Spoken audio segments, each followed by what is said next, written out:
عزیز طلباء و طالبات، پچھلے پیریڈ میں ہم نے مانگ کا قانون کی مفروضات اور مستثنیات دیکھے تھے، اور اس سے پہلے اس سبق میں مانگ کا تعین کرنے والے عوامل کون کون سے ہیں، مطلب وہ چیزیں جو مانگ کو متاثر کرتی ہے یا مانگ کو طے کرتی ہے۔ تعین سے مراد طے کرے، مانگ کو یا طلب کو طے کرنے والی کون کون سی چیزیں ہے، اس کا ہم نے مطالعہ کیا تھا۔ جیسے مثلا سب سے اولین چیز ہے قیمت۔ آپ کو پتہ ہے کہ سب سے زیادہ مانگ پر اثر قیمت کا ہوتا ہے۔ قیمت اگر کم ہو تو مانگ بڑھتی ہے، یا قیمت اگر زیادہ ہو تو مانگ میں کمی آتی ہے۔ تو مانگ کو طے کرنے والا سب سے بڑا فیکٹر قیمت ہے، اور قیمت کے علاوہ دیگر عوامل، دیگر چیزیں، اب وہ کون کون سی ہے؟ آمدنی، اس کے بعد متبادل اشیاء، مربوط اشیاء کی قیمت، شے کی نوعیت، آبادی کی جسامت، مستقبل میں قیمتوں کا انداز، اشتہار، لوگوں کی پسند، عادت، فیشنز اور ٹیکس وغیرہ۔ یہ تمام چیزیں مل کر مانگ کا تعین کرتی ہے، اس کا ہم نے مطالعہ کیا تھا۔ اب آج کا ہمارا جو سبق ہے، مانگ کا تغیر۔ تغیر کو انگریزی میں کہتے ہیں ویریشن۔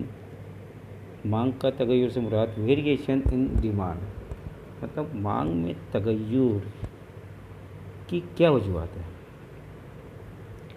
تو ہم یہاں دیکھیں گے مانگ کے تغیر سے کیا مراد ہے۔ دیگر حالات میں کوئی تبدیلی نہ ہو، مطلب دیگر عوامل میں کوئی تبدیلی نہ ہو، جیسے صارف کی آمدنی مستقل ہو، لوگوں کی پسند ایک جیسی ہو، عادتوں کے اندر کوئی تبدیلی نہ ہو، متبادل اور مربوط اشیاء کی قیمتوں میں کوئی تبدیلی نہ ہو، صرف قیمت میں تبدیلی کے وجہ سے جب مانگ میں کمی یا اضافہ ہوتا ہے، اسے ہی مانگ کا تغیر کہتے ہیں۔ عزیز طلباء، آپ کی بات سمجھ میں آ گئی کہ ایسی صورت میں کیا ہوگا؟ صرف قیمت میں تبدیلی آئے گی اور دیگر عوامل مستقل ہوں گے۔ مانگ کا تعین کرنے والے عوامل کا بھی میں نے آپ کو یاد دہانی کروایا۔ سب سے پہلا فیکٹر تھا قیمت، اور قیمت کے علاوہ جو دیگر چیزیں ہیں وہ دیگر چیزوں کو ہم دیگر عوامل کہیں گے۔ مطلب مانگ کو طے کرنے والی چیزوں کو ہم درجہ بندی کریں گے، نمبر 1 قیمت، اور نمبر 2 میں ساری کی ساری دیگر چیزیں جو ہم نے یاد دہانی کی ہے۔ تو مانگ کے تغیر سے مراد دیگر عوامل مستقل ہوں گے، اس کے اندر کوئی تبدیلی نہیں آئے گی، اور صرف کیا بدلیں گی؟ قیمت بدلے گی۔ تو ایسی قیمت بدلے گی تو کیا ہوگا؟ اضافہ بھی ہوگا، کمی بھی ہوگی۔ تو قیمت میں تبدیلی کے سبب جو مانگ میں کمی یا اضافہ ہوگا اسے ہی مانگ کا تغیر کہتے ہیں۔ آئیے ہم اس کا آگے کا پورشن دیکھتے ہیں کہ مانگ میں قیمت مستقل ہو، جو میں نے ابھی آپ کو بتایا، قیمت مستقل ہوں گی، مطلب ایک جیسی قیمت میں تبدیلی آئیں گی۔ یہاں پر یہ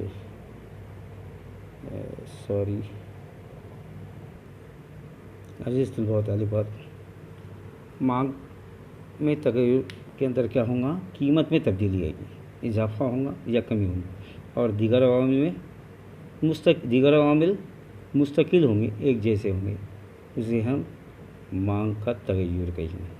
یہ مانگ کے تغیر کی 2 قسمیں ہیں۔ پہلا ہے مانگ کا پھیلنا، یا جسے کہیں گے مانگ میں توسیع۔ اس سے مراد ہے، مانگ میں توسیع سے مراد ہے کسی شے کی قیمت میں کم ہونے پر اس کی مانگ میں اضافہ ہونا۔ اگر کسی چیز کی قیمت کم ہو جاتی ہے تو اس کی مانگ بڑھ جاتی ہے، اسے ہم مانگ میں توسیع یا مانگ کا پھیلنا کہیں گے۔